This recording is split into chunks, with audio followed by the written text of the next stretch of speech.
कि परीक्षित, पृथ्वी पर जब पाप ज्यादा बढ़ जाते हैं, दुष्टों का बोलबाला हो जाता है, जब जब होई धर्म की हानि, बाढ़हि असुर अधर्म अभिमान। जब इस पृथ्वी पर राक्षसों का बोलबाला ज्यादा बढ़ जाता है, तब मेरा प्रभु विविध शरीर रूप धर करके इस पृथ्वी पर प्रकट होते हैं। बोलो राधे राधे। सज्जनों, एक बार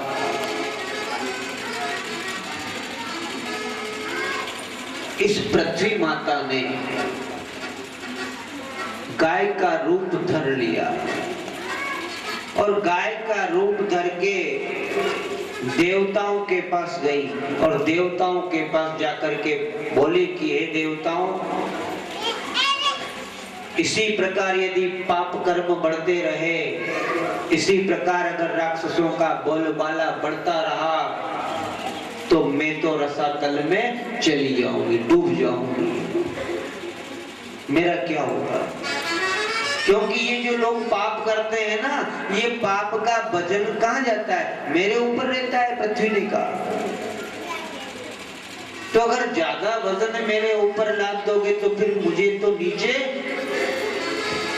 धंसना पड़ेगा ना, तो मैं रसातल में पहुंच जाऊंगा।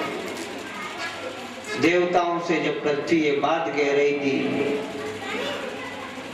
तो देवताओं ने ब्रह्मा से प्रार्थना की कि ब्रह्मा जी कुछ उपाय कीजिए, पृथ्वी के मन में जो संकट है उसकी निवृत्ति कीजिए आप।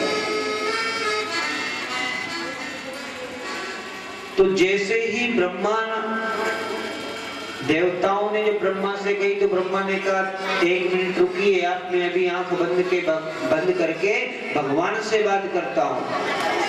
देखो वो क्या कहते हैं, सृष्टि के रचयिता श्रीमन नारायण चतुर्भुजधारी।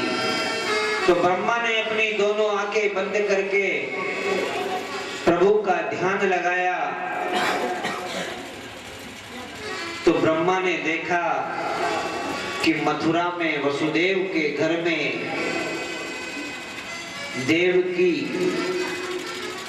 के घर में साक्षात चतुर्भुजधारी नारायण प्रकट होने वाले हैं, ऐसा ब्रह्मा ने आभास कर लिया। तो ब्रह्मा ने कहा कि देवताओं, पृथ्वी तुम चिंता मत करो, बिल्कुल चिंता मत करो, अब समय आ गया है, अब मेरा नारायण स्वयं अवतार लेकर के गोकुल में आ जाएगा और सब राक्षसों का अंत कर देगा और पृथ्वी तुम्हें भार से मुक्त कर देगा। पृथ्वी माता को आश्वासन दिया। सज्जनों, मथुरा के बड़े यशस्वी राजा हैं उग्रसेन महाराज। उन उग्रसेन महाराज के पुत्र नहीं था, तो उन्होंने भी पुत्र कामेष्टि यज्ञ किया। उसकी कृपा से उन्हें उग्रसेन की पत्नी गर्भवती हुई। एक दिन उग्रसेन की पत्नी अपनी गर्भ पर पड़ी। द्रुमन नाम के राक्षस की दृष्टि जब उसके गर्भ में पड़ी, तो जो बालक वो पैदा हुआ सज्जनों, वो भी आगे जाके कंस हुआ, राक्षस हुआ। बोलो राधे राधे।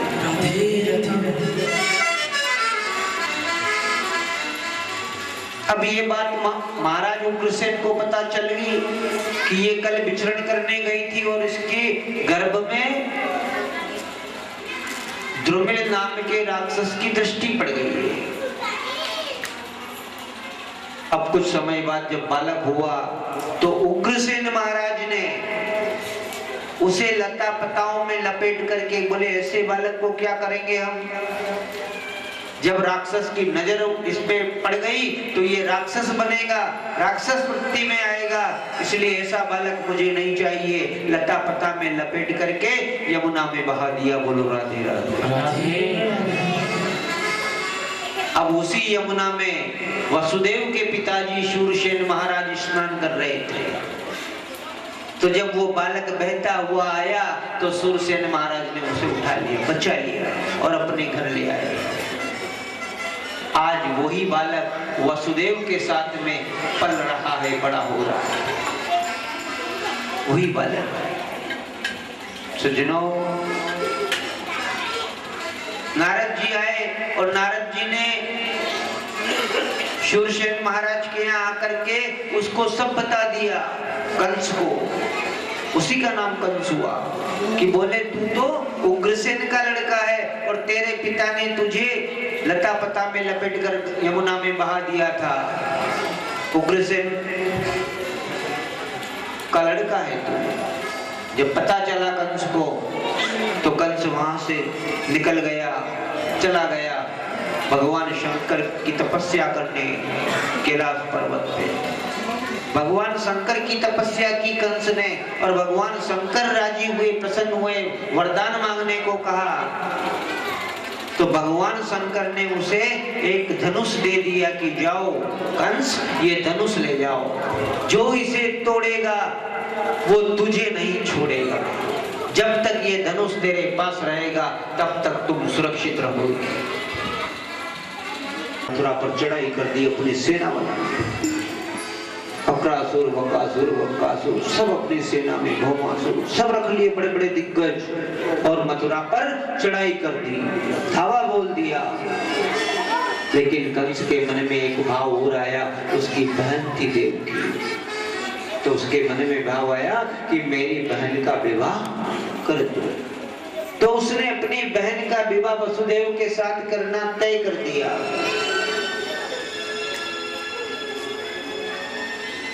अब जब विवाह किया, विवाह होने के बाद कंस अपनी बहन और वसुदेव को उनके महल तक छोड़ने के लिए अपने रथ में जाने ही वाला था, चढ़ने ही वाला था। देवकी भी बैठी, वसुदेव भी बैठ गए रथ में और वो चढ़ने वाला था और ऊपर से आकाशवाणी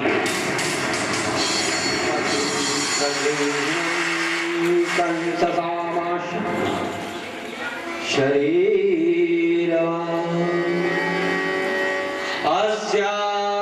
अस्यास्त्वाष्टमो गर्भो हन्ताया।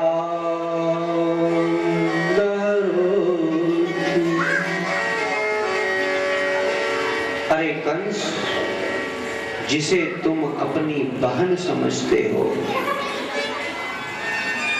उसी का 8वां गर्भ तुम्हारा काल होगा। अस्यास्त्वाष्टमो गर्भो। आकाशवाणी ने ये नहीं कहा कि इसका लड़का तुम्हारा काल होगा या इसकी बेटी तुम्हारा काल होगा। अष्टम गर्भ के बारे में कहा है। तो कंस ने तुरंत रथ से नीचे उतर कर उसको मारने के लिए अपनी तलवार निकाली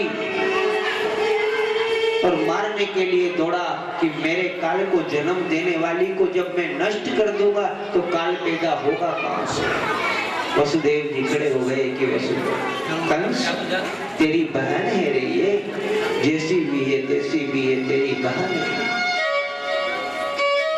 क्यों मारता है? तुझे इससे कोई खतरा नहीं, इसके बालक से है ना, इसका बालक हम तुम्हें सौंपते जाएंगे, देते जाएंगे, लेकिन इसे मत मारो, इसे मत मारो। सज्जनों, कंस ने कहा कि तुम्हें भी एक शर्त हमारी माननी पड़ेगी। बोले क्या? कि तुम हमारे कैद खाने में बंद हो जाओ, हमारी निगरानी में रहो। जेल में डाल दिया, कैद खाने में डाल दिया, हथकड़ियां लगा दी, बेड़ियां लगा दी, पड़े रहो यहीं। सैनिक खड़े कर दिए बाहर, एक बालक हुआ उसको मार दिया, 2 हुए उसको मार दिया, तीसरा हुआ उसको मार दिया कंस ने, 6 बालक की हत्या कर दी कंस ने, 6 बालक की। अब 7वां होने वाला है। अब 7वां तो शेषा अवतार है ना, बलदाऊ। तो भगवान ने सोचा कि ये तो शेषा अवतार है, इसको तो बचाना है, तो गर्भांतरण कर दिया। 7वां गर्भ माता रोहिणी के गर्भ में पहुंचा दिया। बोलो राधे राधे राधे। सुबह हुई, सैनिकों ने कहा 7वां गर्भ तो नष्ट हो गया। कंस ने कहा अच्छा हुआ अपने आप नष्ट हो गया, वरना मुझे मारना पड़ता। अब 8वां होने वाला है। धीरे धीरे आ रहा है सावन का भादव का महीना, धीरे धीरे आ रहा है भादव का महीना। भादव का महीना कृष्ण पक्ष अष्टमी तिथि, रोहिणी नक्षत्र और रात के ठीक 12 बजने वाले हैं, अभी बजे नहीं।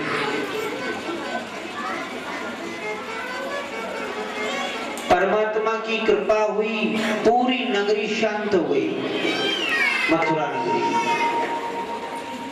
मोर बोलने लगे, रिमझिम बारिश होने लगी,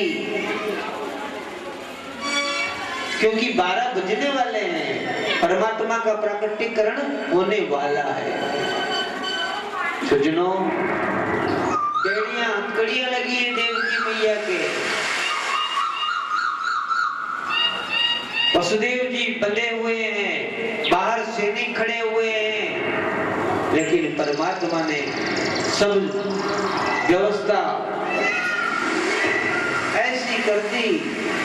योग माया को आदेश कर दिया कि जाओ योग माया मथुरा नगरी में सन्नाटा कर दो, सबको शांत कर दो, सैनिक वगैरह सबको गहरी नींद सुला दो। योग माया आई, सैनिकों पर असर हुआ, सो गए। अब 12 बजने वाले हैं, रिमझिम बारिश हो रही है। मथुरा के जेल खाने की जो जहां वसुदेव और देवकी बंद थे कैद खाने में, वो कैद खाना ऐसा सज गया, बिजलियां चमचमाने लगी।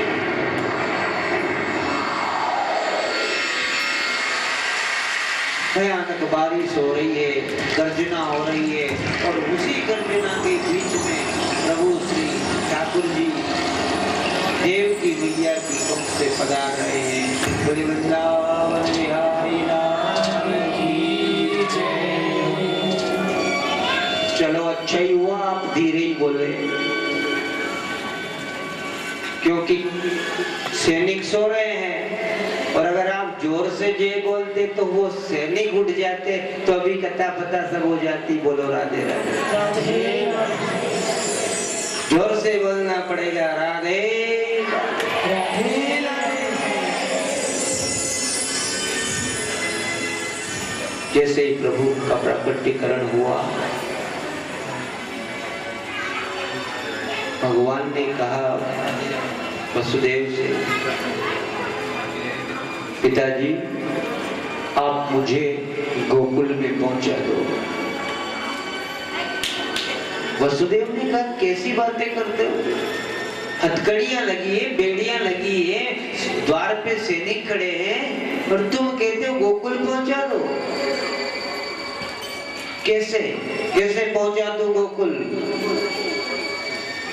ठाकुर जी ने कितनी बढ़िया बात कही है सज्जनों, कि पिताजी आप मेरे करीब आने की कोशिश तो करें, मुझे उठाने की कोशिश तो करें, मुझे तोकने की कोशिश तो करें, मैं आपके सारे बंधन खोल दूंगा। बोलो राधे राधे। समझिए, ये जीव जब परमात्मा के करीब जाने की कोशिश करता है, परमात्मा के करीब जाने की कोशिश करता है, उसको उठाने की कोशिश करता है, तो वो परमात्मा हमारे सब बंधन खोल देता है वसुदेव की तरफ। पर हम जाएं तो सही उनके करीब, उन्हें उठाएं तो सही। वसुदेव के सब बंधन खुल गए, बेड़ियां टूट गई, हथकड़ियां टूट गई, द्वार खुल गए, दरवाजे खुल गए, और वो आज वसुदेव लेकर के चले हैं गोकुल।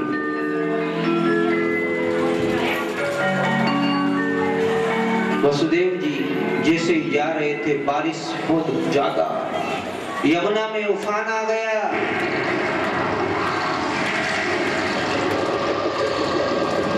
क्योंकि कालिंदी भी तो गोविंद के चरणों को छूना चाहती थी ना, यमुना भी गोविंद के चरणों को स्पर्श करना चाहती थी।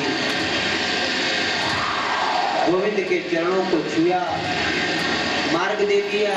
वसुदेव जी गोकुल में पहुंचे और यशोदा की बगल में एक कन्या सो रही थी, उसको वहां से उठाया और गोविंद को वहां सुलाया और रातों रात वापस खेत खाने में आ गए।